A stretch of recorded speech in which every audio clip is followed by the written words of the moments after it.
Tuck Everlasting, Chapter 20. Winnie was standing with her cheek pressed into Tuck's chest, her arms flung straight around him.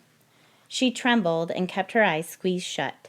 She could feel Tuck's breath come and go in little gasps. It was very quiet. The Tree Gap constable knelt over the sprawled body of the man in the yellow suit, and then he said, "He ain't dead, leastways not yet." Winnie opened her eyes a crack. She could see the shotgun lying on the grass where May had dropped it. She could see May's hands, too, hanging limp, clenching, then hanging limp again.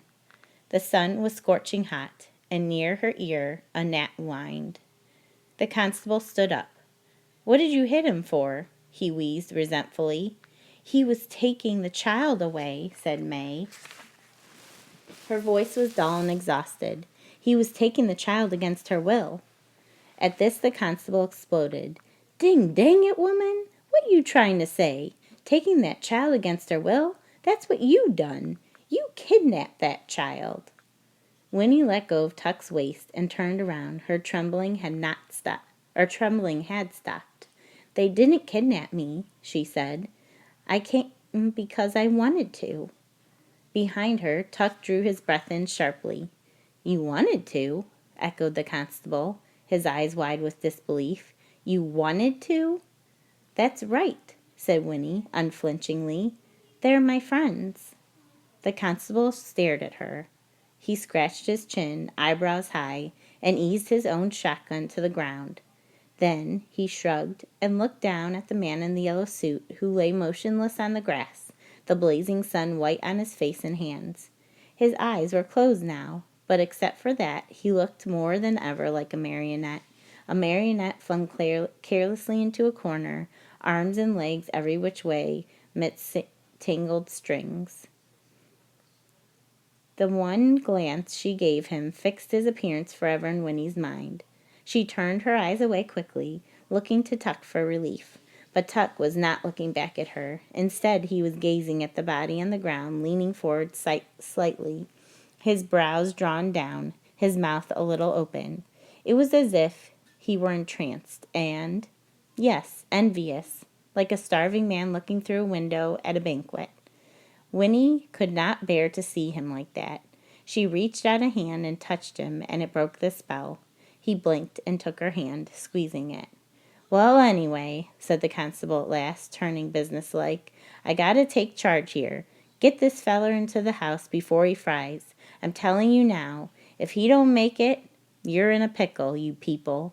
Now here's what we'll do. You," he said, pointing at May, "you gotta come with me, you and the little girl. You gotta be locked up right away, and the little girl, I gotta get her home. The rest of you, you stay here with him. Look after him. I'll get back with the doctor quick as I can. Should have brought a deputy, but I didn't expect nothing like this to happen. Well, it's too late now. All right, let's get moving." Miles said softly, "Ma, we'll get you out right away." "Sure, Ma," said Jessie. "Don't worry about me none," said May in the same exhausted voice. "I'll make out." "Make out!" exclaimed the constable. "You people beat all. If this feller dies, you'll get the gallows, that's what you'll get, if that's what you mean by make out." Tuck's face crumpled. "The gallows?" he whispered. "Hanging?" "That's it," said the constable. "That's the law. Now let's get going." Miles and Jessie lifted the man in the yellow suit and carried him carefully into the house, but Tuck stood staring, and Winnie could guess what he was thinking. The constable swung her up onto his horse and directed May to her own saddle, but Winnie kept her eyes on Tuck.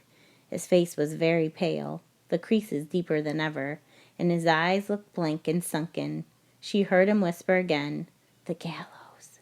And then Winnie said something she had never said before, but the words were words she had sometimes heard and often longed to hear. They sounded strange on her own lips and made her sit up straighter. "Mr. Tuck," she said, "don't worry. Everything's going to be all right." The constable glanced heavenward and shook his head. Then, clutching his shotgun, he climbed up behind Winnie and turned the horse toward the path. "You first," he barked at May. "I gotta keep an eye on you. And as for you," he added grimly, speaking to Tuck, "you better hope that feller don't die on you. I'll be back as soon as I can." "Everything'll be all right," Tuck repeated slowly. May slumped on the back of the fat old horse, did not respond. But Winnie leaned around the constable and looked back at Tuck. "You'll see," she said. And then she faced forward, sitting very straight. She was going home, but the thought of that was far from her mind. She watched the rump of the horse ahead, the swish of coarse, dusty hairs as he moved his tail, and she watched the swaying, sagging back of the woman who rode him.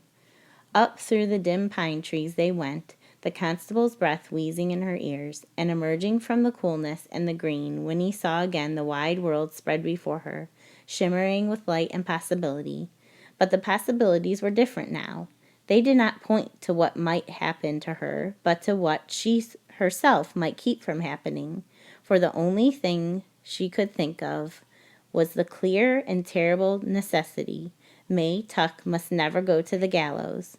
Whatever happened to the man in the yellow suit, May Tuck must not be hanged.